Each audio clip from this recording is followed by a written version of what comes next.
Hey everybody, Nick Espinoza, your chief security fanatic here. And in EV news, Teslas apparently are more fatal than any other car brand. Now, Lucas Ropek of Gizmodo had a really good write-up on this, and let's go through the numbers here because quite frankly, I think this is important to talk about, and especially since I talk about tech and cybersecurity, and we will get to that here.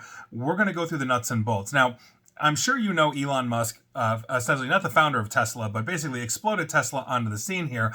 He sought to portray Tesla vehicles as the safest cars on the road, quote unquote, and here we are. But a new analysis of federal data basically shows that Musk's company actually has the highest rate of involvement with fatal accidents basically of any other car brand. The analysis, which was put together by automotive research engine IC Cars, that's the letter I, C Cars, cites fatality statistics from the National Highway Traffic Safety Administration, or NHTSA's Fatality Analysis Reporting System, or FARS, to basically claim that Tesla has the, quote, highest fatal accident rate by brand, followed by Kia, Buick, Dodge, and Hyundai.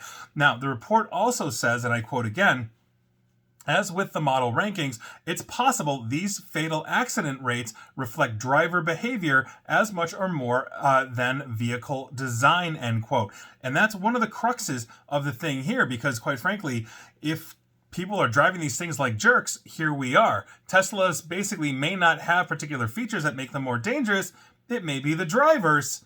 And here we go. So, according to Carl Brower of IC Cars, he's the executive analyst over there, and I quote, the biggest contributor to occupant safety is avoiding a crash. The biggest factor in crash avoidance is driver behavior. A focused, alert driver traveling at a legal or prudent speed without being under the influence of drugs or alcohol is the most likely to arrive safely regardless of the vehicle that they are driving, end quote. And again, I want to talk about this because this is fascinating, because the research into Tesla safety issues has been ongoing for years. I've talked about this in the past, and quite frankly, it's not quite hit or miss, but it is all over the map. And so let's look at some of those other studies that Lucas Ropek of Gizmodo also mentioned in there, but I've also talked about some of these as well. So, essentially, a report published this past August by vehicle history vendor EpicVin claimed that of all the car brands, Tesla drivers were the least likely to suffer fatal injuries, which may indicate that Tesla cars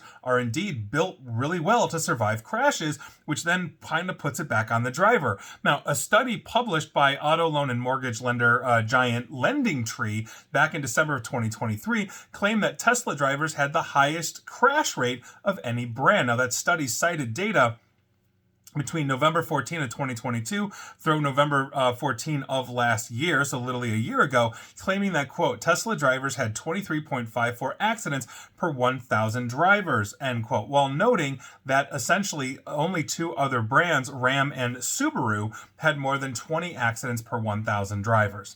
Now, a report released in 2022 by NHTSA claimed that in the preceding 12-month period, Teslas accounted for some 70% of crashes that involved driver assist systems. Now, the Autopilot, which is what Tesla's driver assistant function is known as, has often been criticized by regulators, speculating that it may play a role in crashes.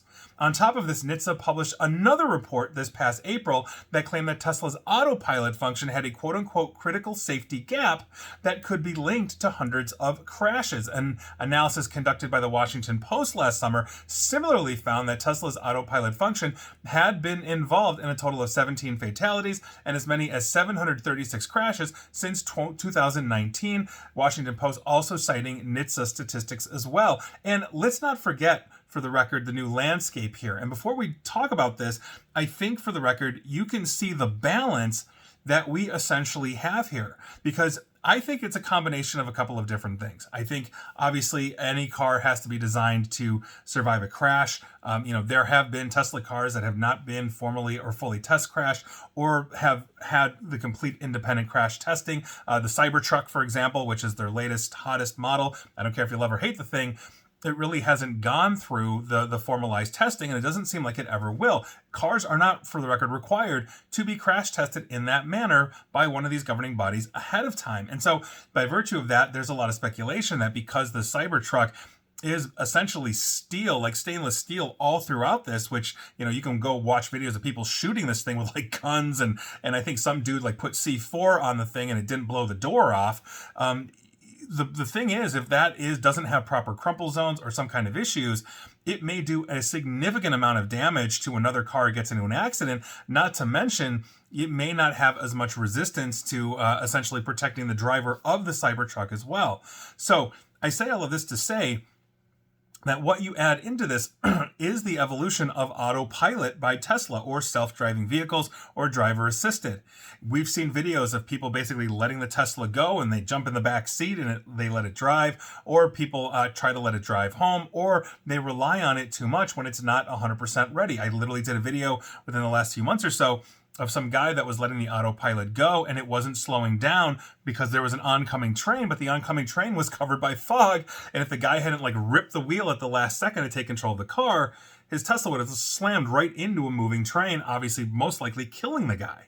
And so I think it's a combination of, one, an over-reliance on the technology that we've got here, which then obviously leads to the driver. Because if the driver isn't necessarily acting like a jerk, if you will, maybe they're sober, maybe they're sane, maybe they're trying to do the speed limit, but they're relying too much on the technology, that could be an issue. The other side of it is Tesla has been known to put out cars that are insanely fast, because remember, you have instant on power with electric vehicles.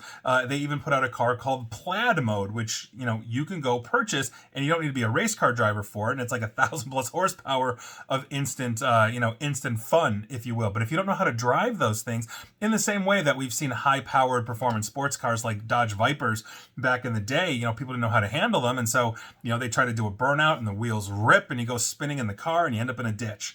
And so I think there's going to be a combination of all of these kinds of things. But we have stats going both ways. One, that it's the cars themselves that are leading to fatalities and crashes, whether it's autopilot or just simply how they're built. The other side of it is going to be user error or an over-reliance on technology that is not, quite frankly, not ready for prime time. And so that is the issue. Now let's talk about the new landscape that we find ourselves in, because I'm sure you know that Tesla is just one of several companies that Elon Musk owns that are currently under investigation by federal agencies for a slew of things. Both NHTSA and the Department of Justice are currently investigating Tesla, if you didn't know.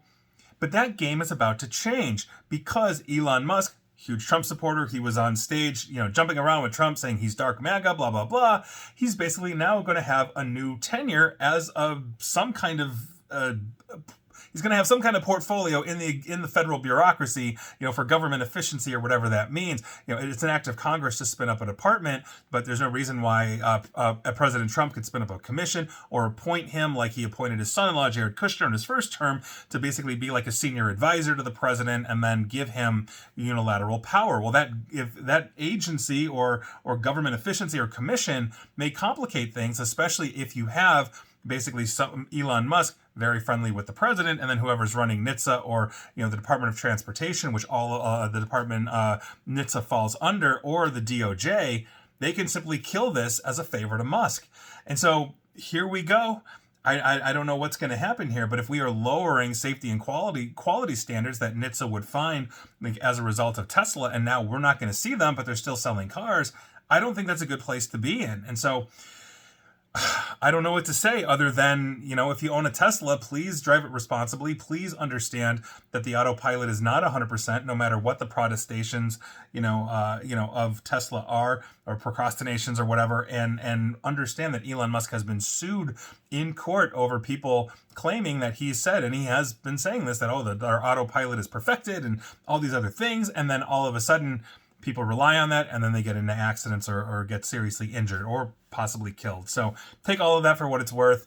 We're going to see what happens here, but quite frankly, with the new incoming administration, I don't think Tesla's going to see any kind of negativity coming from the DOJ or NHTSA or anything else. But hey, I hope I'm wrong. I hope everybody's honest, but I just really don't have faith in that.